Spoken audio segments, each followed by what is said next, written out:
Architectural Builder's Supply is pleased to present you with this recording of the technical question that is listed in the title of this video. This call may be monitored and recorded for quality assurance.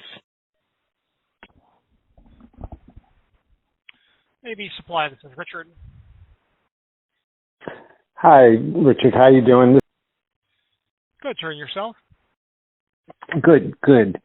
So I was just at a job with two NP1 power supplies, and we're using them to power two Kawneer, if I'm saying that right, crash bars. Okay.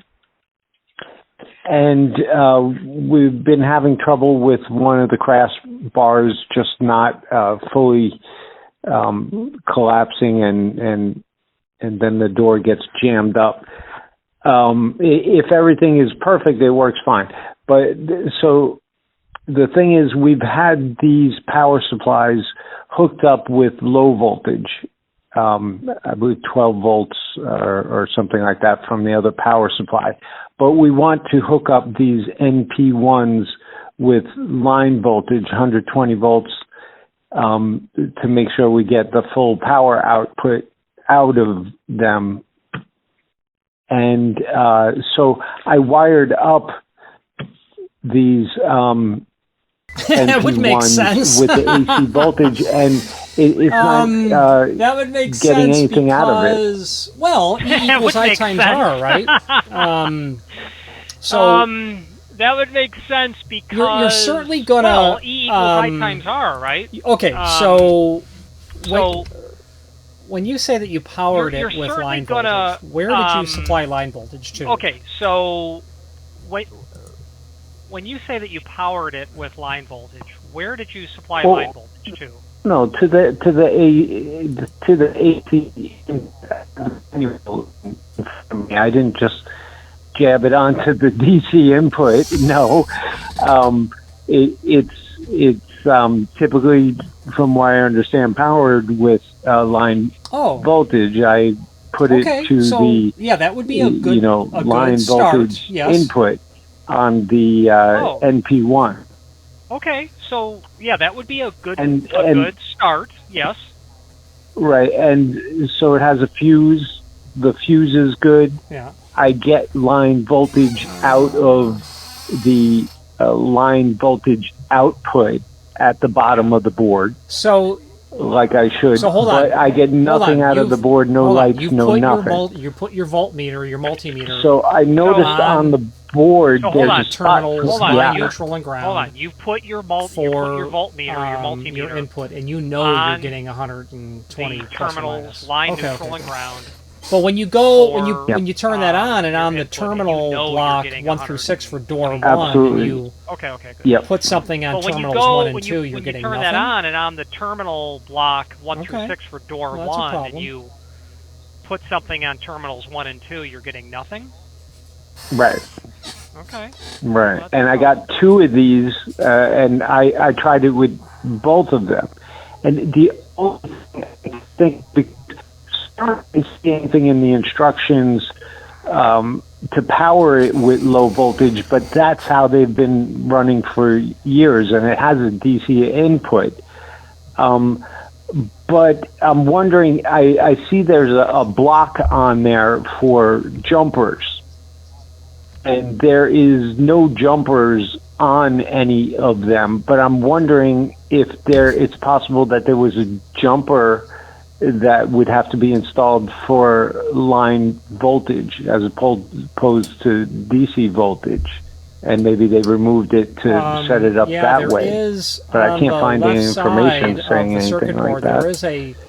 There is something called DC in. Is that where it was originally wired? On the left side of the circuit board, there is something called DC in. Is that where it was originally wired? Yeah.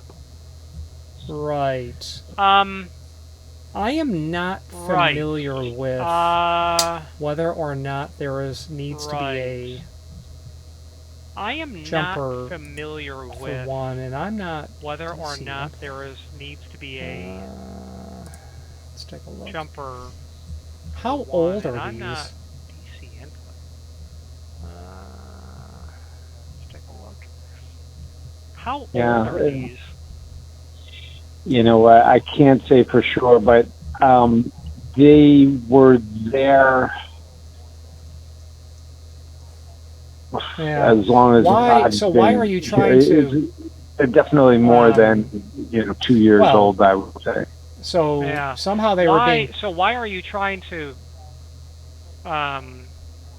Well. So we're thinking that because we're powering these boards with the DC, that we're not getting the full amperage out. Or apparently, my supervisor originally worked on these doors, and the way he explained it to me is that we're only getting like 1.5 amps out of it, and if we hook it up to the AC, we should be getting more than the higher that. the voltage, I would disagree. Your amperage goes down. Because so it would if resistance stays the same, then your amperage would go way down as your volts go up. It would go way down. If resistance stays the same, what's really interesting though is I've never heard of anyone powering this with incoming power as DC voltage. What's really interesting though is I've never heard of anyone powering this with incoming power as DC voltage. DC, right.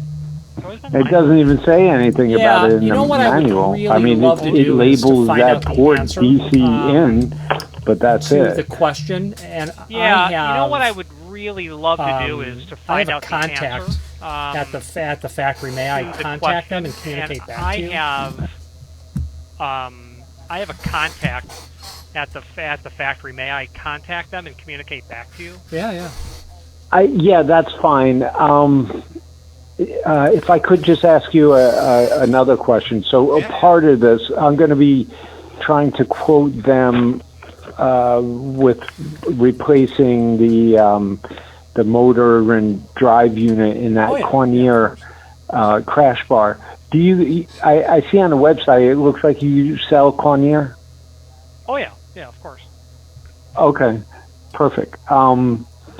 So the only other part of that. So I don't have an actual model number for that Kawneer crash bar because I would have to like remove the that whole block that has the motor and everything, and I didn't get all that apart. Okay. This is the Kawneer type with the motor, not the solenoid. I have pictures of it. Is there? Do you know of the common model number for that? And this way, I'd be able to go online and just match up. You can, regardless of what model number it is. The answer is yes. The motor unit. And you should email me I could photographs order of the what right you have, part. And that will be my reminder to follow up with the factory and find out why. And you should what email that me DCN does. What you have, and that will be my reminder to follow up with the factory and find out why, what that DCN does. Right. Maybe in an unusual situation you want to use DC, you can. You just got to like remove the jumper or something, and that's the situation that exists now. And I get to it, and I just see there's no jumper, But yeah, I get nothing out of it. Hook the AC up, everything as it should be. Nothing from the board. Yeah. So I wonder. I don't know. I wonder if you've got, let's say, an exterior. Okay, so how about that email?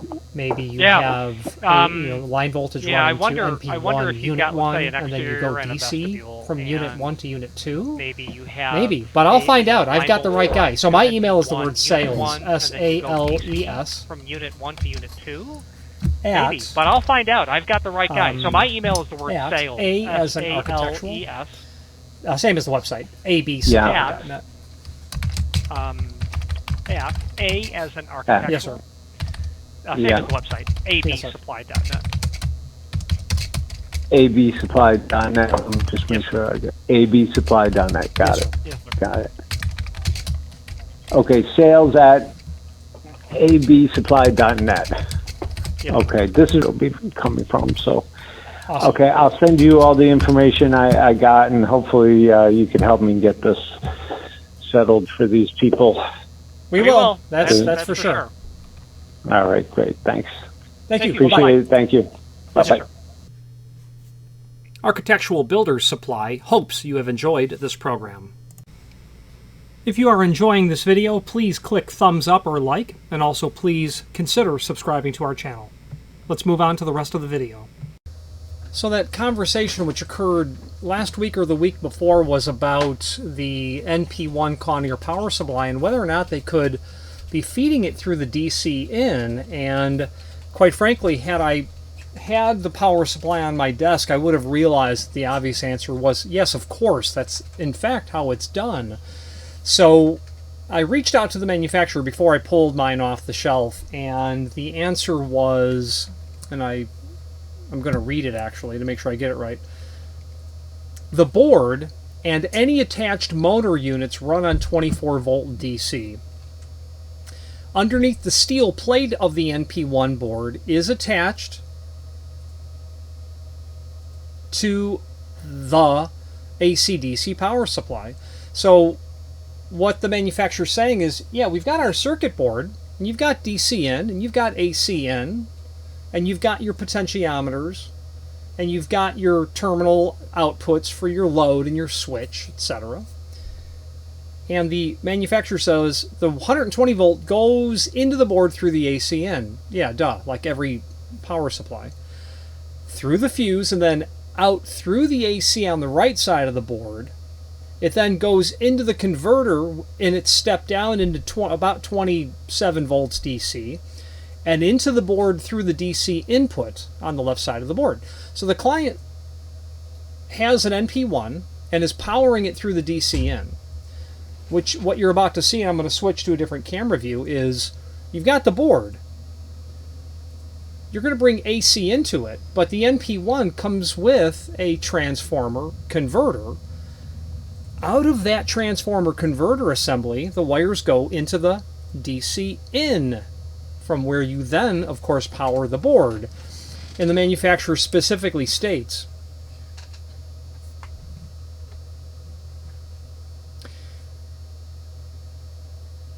you can power that board, the circuit board, with any DC, with any power supply that's giving you 24 volts and 3 amps, a 3 amp capacity. And you'll see very quickly, oh, it's quite obvious what's happening here. So that's how that is. Let's switch to a different camera view and then we'll take a look at the operation. I've wired this unit and I'll point it out now. If you've not hit subscribe yet, we would very much appreciate if you did, and hopefully you're enjoying this video. Now, let's get back to it. Okay, so what I have is an entire NP1 powered. It's literally plugged in. Okay, I've got it powered. Line, the black wire, N, neutral, the white wire, G, ground. Okay. That's the AC coming in right here.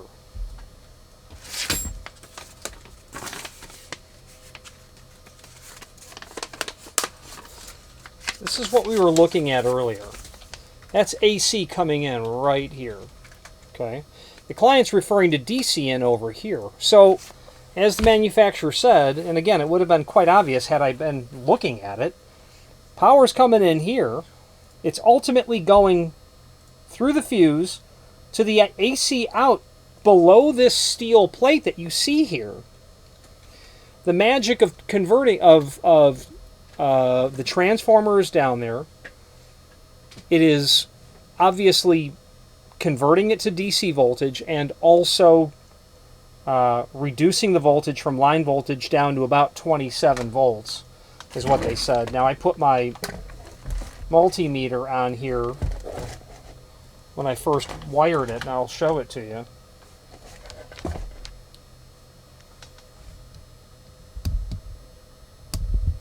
Okay.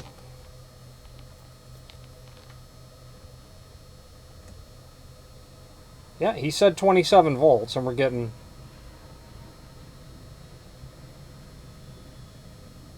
You see that we're getting the correct voltage. Now, okay, so we're getting voltage, the proper voltage. AC in through the fuse into the conversion and transforming department. DC 27 volts is coming out through the DC in over here at the tip of my thumb. The bottom line is you could take this circuit board out. You could take the circuit board out. You could power it with any power supply that will give you 24 volt DC and at least 3 amps. Meaning, if you want to use your own power supply, great, do it. You won't have any of this connected over here. You're feeding it right from here. That would work perfectly. So then to demonstrate that all of this works, I took a motor conversion that the same manufacturer has, which is here. I've got it wired to terminals 1 and 2. That's just simply 1 and 2 is just output going to the exit device. Sorry. 1 and 2. 1 and 2 going to the exit device. Well, 3 and 4 is the switch. Well, I'm just going to jumper that to show you what it looks like. I'm going to close the circuit across 3 and 4. Now, when I wired my pigtail going to the motor, I didn't know which of the terminals is negative and positive. It's not marked. Yeah, but it doesn't need to be marked because all I did was I initially connected it in reverse. I've got red at 1 and black at 2. I initially connected it black and then red. And when I put my voltmeter on there, I realized, well, you can't see it now, but I was getting a negative value. Well, I can show it to you. I can show you what it would look like.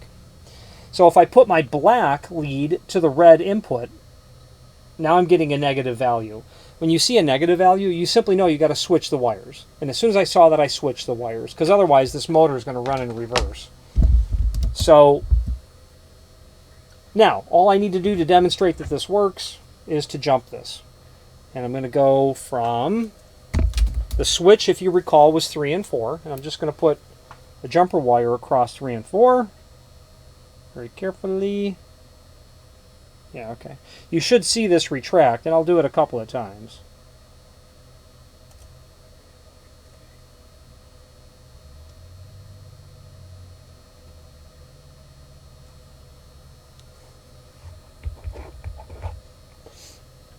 What do we got going here?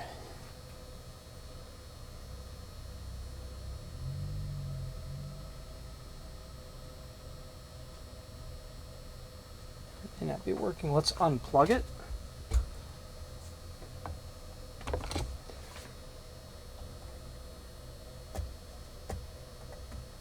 What I'll do is I'll insert the jumper wire.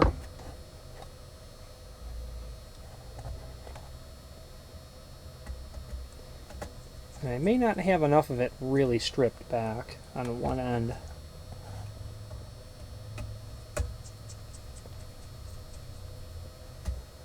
Okay.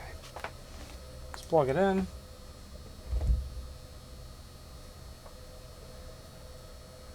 Yeah, let's check that jumper wire. I'll pause this video while I solve the problem.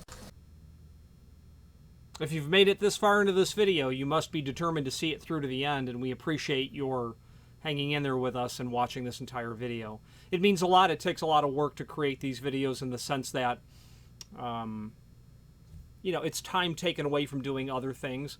However, the advantage for me personally of creating these videos is the fact that it does allow myself to either learn about something new, to reacquaint myself with something, or to reinforce what I believe that I already know. Any comments that you might leave down below would be greatly appreciated. Thank you.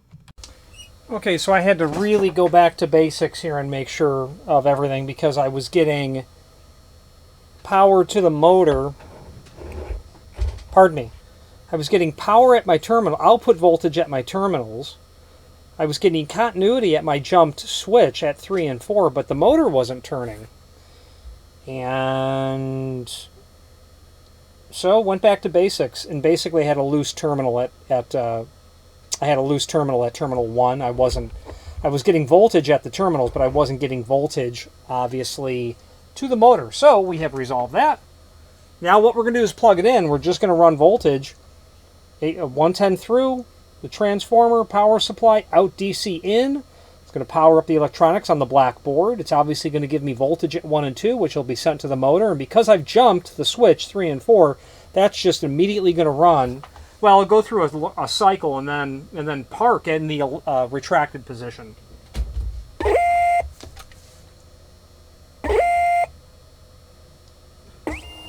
Here you go. We're in the retracted position, and it will stay there so as long as there's power. And that's just how that's going to work. Okay.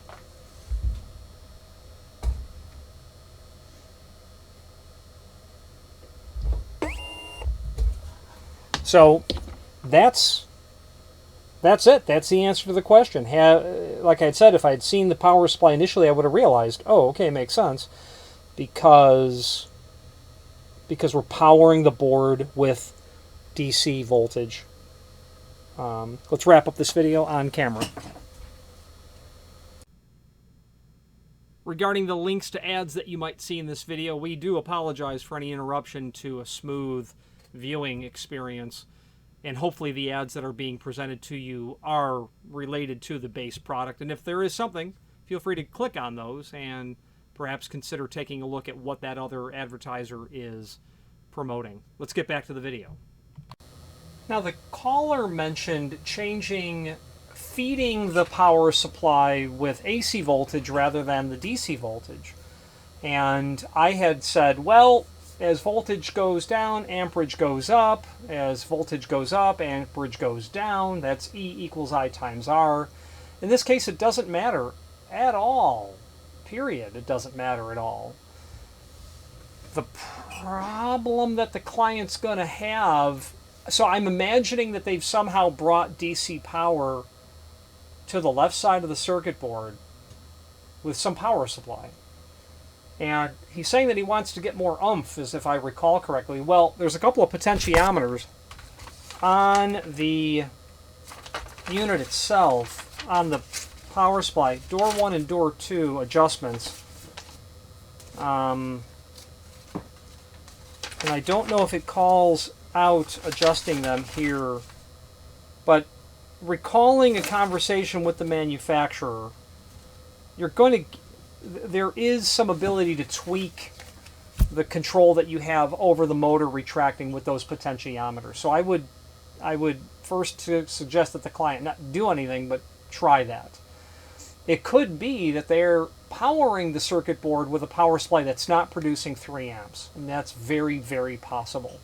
So if they're not getting the amount of amperage they need, they may not be getting the amount of operation that they need. But at the end of the day, powering it with 110 volts will get you literally nothing, because you're going to power it on the right side, but because you're not bringing the power back into on the left side, on the DC side, you shouldn't see voltage at all at terminals 1 and 2. So if I yank the DC out of the input, I should see nothing there. And in fact, I'll just do it. Yeah, it obviously doesn't fire up. I mean, nothing happens. There's no lights. There's no... Never mind. And there's